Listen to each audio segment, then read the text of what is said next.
Order second സെമസ്റ്ററിലെ poetry കളക്ഷനിലെ പോയത്തിൻ്റെ എല്ലാം കവികളെ ഞാനൊന്ന് പരിചയപ്പെടുത്താം. കാരണം നിങ്ങളോട് ക്വസ്റ്റ്യൻസ് ഫസ്റ്റ് പാർട്ടിൽ 2 മാർക്കിൻ്റെ ക്വസ്റ്റ്യനിൽ ഈ കവികളെ കുറിച്ചിട്ട് ഓരോന്നും ചോദിക്കാറുണ്ട്. അവരെവിടെ ജനിച്ചു, അവരുടെ പ്രധാനപ്പെട്ട രചനകൾ ഏതൊക്കെയാണ്, അങ്ങനെയുള്ള കാര്യങ്ങൾ ചോദിക്കാറുണ്ട്. അപ്പോൾ നിങ്ങൾക്ക് ഈസി ആയിട്ട് ഒരു 1-2 സെൻറ്റൻസിനകത്ത് നിങ്ങൾക്ക് 2 മാർക്ക് ഇത് പഠിച്ചു കഴിഞ്ഞാൽ നിങ്ങൾക്ക് തീർച്ചയായിട്ടും കിട്ടും.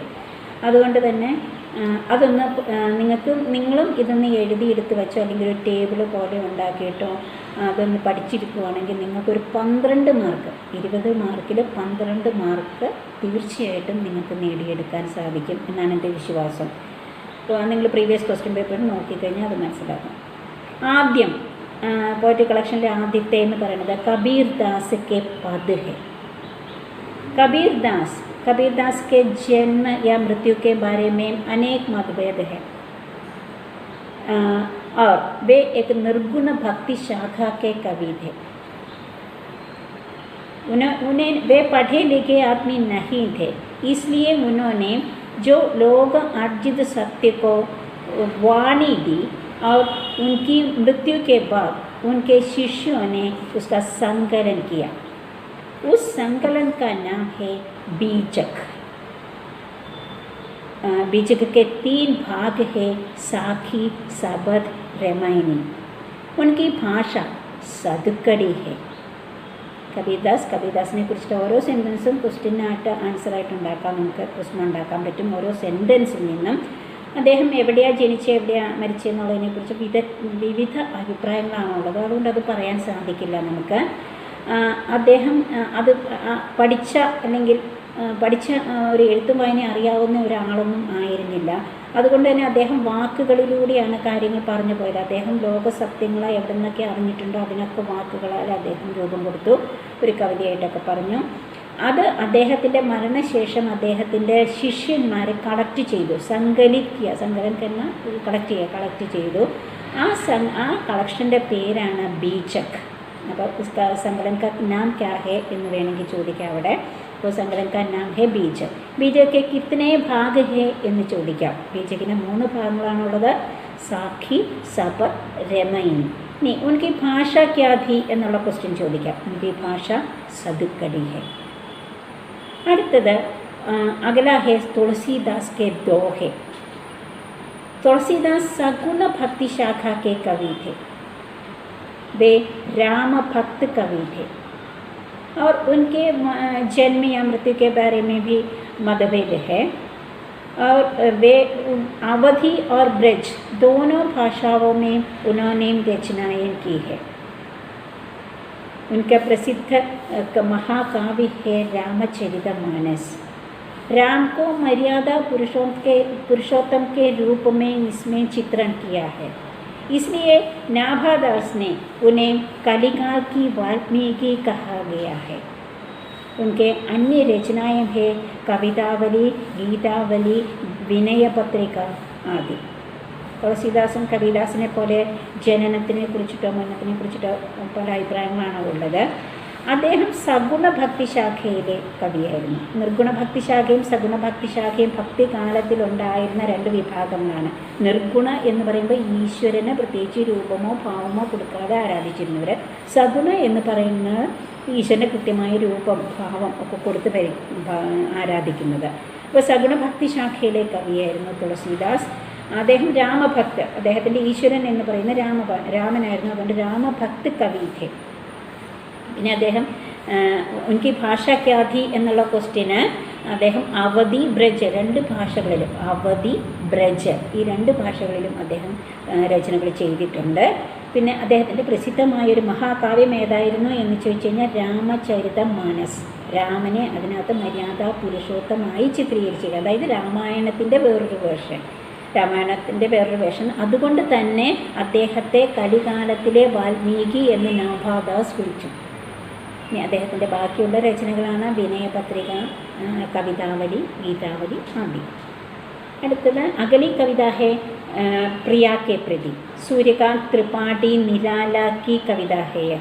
सूर्यकांत त्रिपाठी निराला का पूरा नाम सूर्यकांत त्रिपाठी निराला. उनका जन्म बंगाल के महिषादल में हुआ था। वे कविता और जीवन में क्रांतिकारी रहे थे, क्रांतिकारी विप्लवकारी, कविता और जीवन में भी वे क्रांतिकारी रहे थे।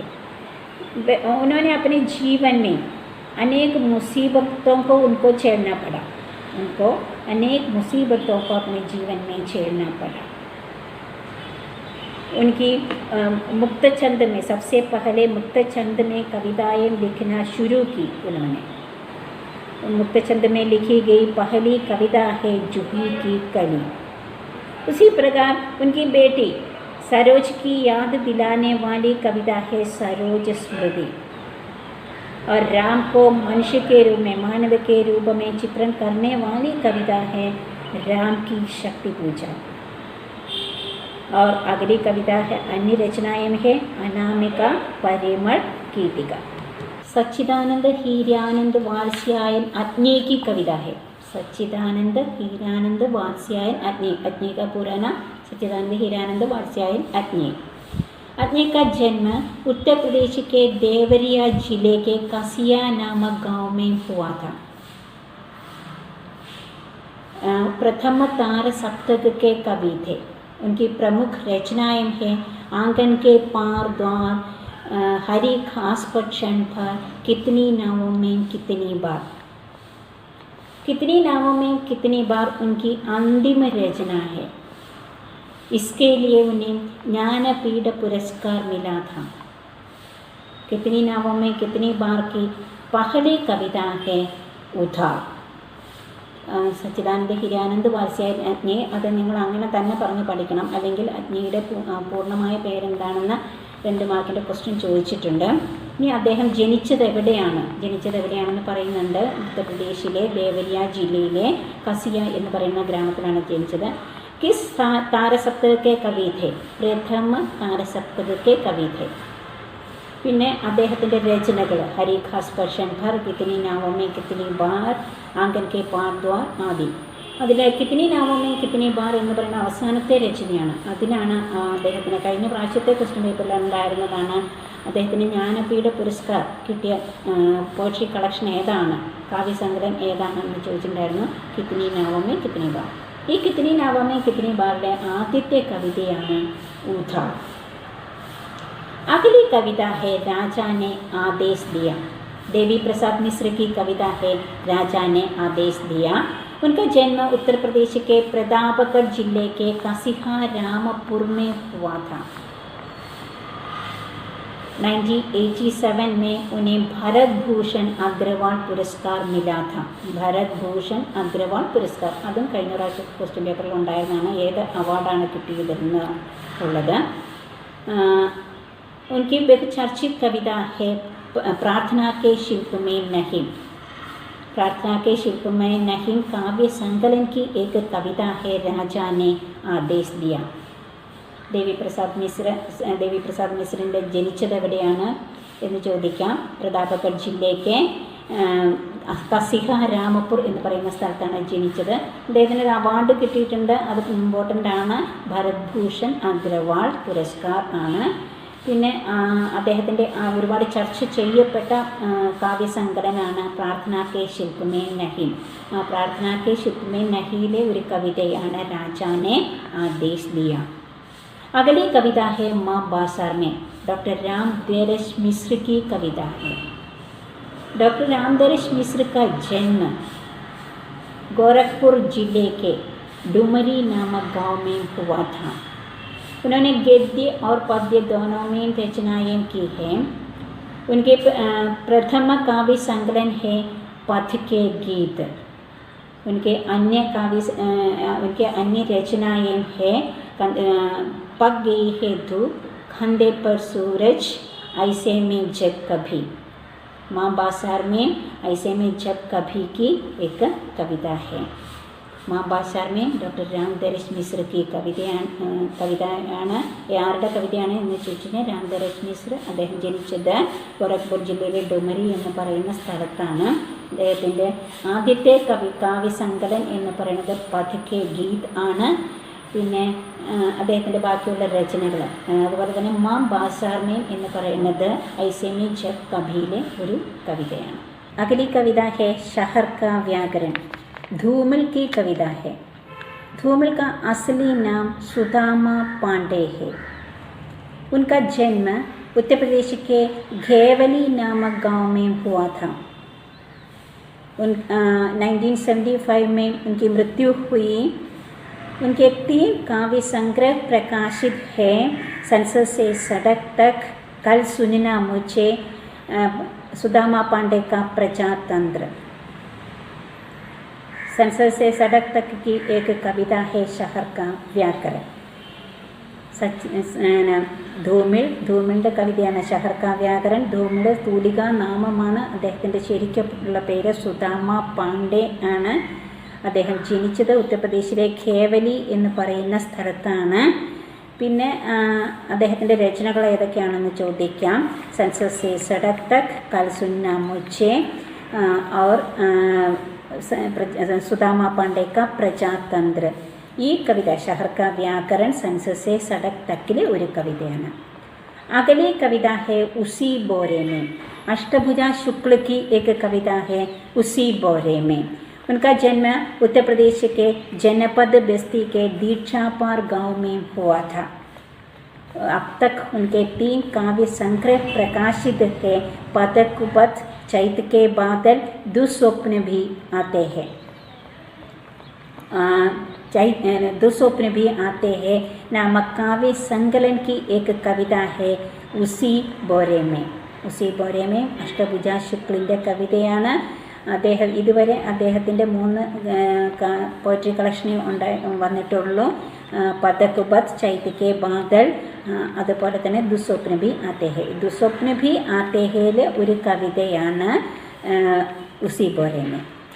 अगली कविता है सोचता रहा आदमी. केदारनाथ सिंह की एक कविता है सोचता रहा आदमी. केदारनाथ सिंह का जन्म उत्तर प्रदेश के बेलिया जिले के चकिया नामक गांव में हुआ था. 1954 में पॉल एलिवर की प्रसिद्ध कविता स्वतंत्रता का अनुवाद किया. 1964 में आधुनिक हिंदी कविताओं में बिंब विधान नामक विषय पर उन्होंने PhD की. 1980 में उन्हें कुमारनाशान पुरस्कार मिला. 1990 में अकादमी सारस नामक काव्य संकलन के लिए उन्हें साहित्य अकादमी पुरस्कार मिला. 2013 को उन्हें ज्ञानपीठ पुरस्कार मिला. सोचता रहा आदमी കേദാർനാഥ് സിംഗിൻ്റെയാണ്. അദ്ദേഹത്തിന് അവാർഡുകൾ കിട്ടിയത് 3 അവാർഡുകൾ കിട്ടിയിട്ടുണ്ട്. അത് പ്രത്യേകം ശ്രദ്ധിക്കണം. കുമാരനാശാൻ പുരസ്കാർ, പിന്നെ അകാദമി സാരസ് എന്ന പോയട്രി കളക്ഷന് വേണ്ടിയിട്ട് സാഹിത്യ അക്കാദമി പുരസ്കാർ കിട്ടിയിട്ടുണ്ട്. അതുപോലെ തന്നെ 2013 അദ്ദേഹത്തിന് ജ്ഞാനപീഠ പുരസ്കാരം കിട്ടിയിട്ടുണ്ട്. അഗല ഹെ संताल परागना. निर्मला पुतुल की एक कविता है संताल परागना. उनका जन्म झारखंड के दुमका जिले के दूधनी नामक गांव में हुआ है. अब तक उनके 2 काव्य संग्रह प्रकाशित है. नकाडे की तरह बिछते शब्द, अपने घर की तलाश में. നിർമ്മല പുത്തൂൽ ജാർഖണ്ഡിലെ ദുമക്ക ജില്ലയിലെ ദൂന്തിനി എന്ന് പറയുന്ന ഗ്രാമത്തിലാണ് ജനിച്ചത്. ഇതുവരെ അവരുടെ 2 രചനകൾ മാത്രമേ പബ്ലിഷ് ചെയ്തിട്ടുള്ളൂ. നകാഡേക്ക് തരഹ് ബിസ്തെ ശബ്ദം, അപ്നെ ഘർ കി തലാശ് മേ. ഈ പറഞ്ഞ ഓരോ കവികളെ കുറിച്ചിട്ടും അതിന് പറഞ്ഞ ഓരോ സെൻറ്റൻസിൽ നിന്നും ഓരോ ക്വസ്റ്റ്യൻസ് ചോദിക്കാം. 2 മാർക്കിൻ്റെ ക്വസ്റ്റ്യൻ ഓരോ സെൻറ്റൻസിൽ നിന്നും ചോദിക്കാൻ പറ്റും. ജനിച്ചത് എവിടെയാണ്, കിട്ടിയ അവാർഡുകൾ, അതുപോലെ തന്നെ അവരുടെ രചനകൾ, അതിൻ്റെ വിശേഷതകൾ എല്ലാം ചോദിക്കാവുന്ന ക്വസ്റ്റ്യൻസാണ്. അപ്പോൾ അത് നിങ്ങൾ ഒരു ടേബിൾ ഉണ്ടാക്കി നിങ്ങൾ പഠിക്കുകയാണെങ്കിൽ തീർച്ചയായിട്ടും നിങ്ങൾക്ക് ഫസ്റ്റ് പാർട്ട് ഈസി ആയിട്ട് എഴുതാൻ പറ്റും. മാത്രമല്ല സെക്കൻഡ് പാർട്ടിൽ നിന്നാണെങ്കിലും ഏത് ചാപ്റ്ററിൽ നിന്നാണോ ചോദിക്കുന്നത്, അപ്പോൾ കവികളെക്കുറിച്ച് എന്തായാലും നിങ്ങളൊരു പാരഗ്രാഫ് എഴുതണം. 3-4 സെൻറ്റൻസിലെങ്കിലും നിങ്ങൾ എഴുതണം. അതുകൊണ്ട് നിങ്ങളത് തീർച്ചയായിട്ടും കവികളെക്കുറിച്ച് പഠിച്ചിട്ടേ അടുത്തത് പഠിക്കാനായിട്ട് നിങ്ങൾ പോകാവുള്ളൂ. ഇനി ഈ പറഞ്ഞത് നിങ്ങൾക്ക് എന്തെങ്കിലും സംശയങ്ങളുണ്ടെങ്കിൽ അത് കമൻറ്റ് ബോക്സിൽ ഇട്ട് കഴിഞ്ഞാൽ അത് പറഞ്ഞു തരുന്നതായിരിക്കും. Thank you.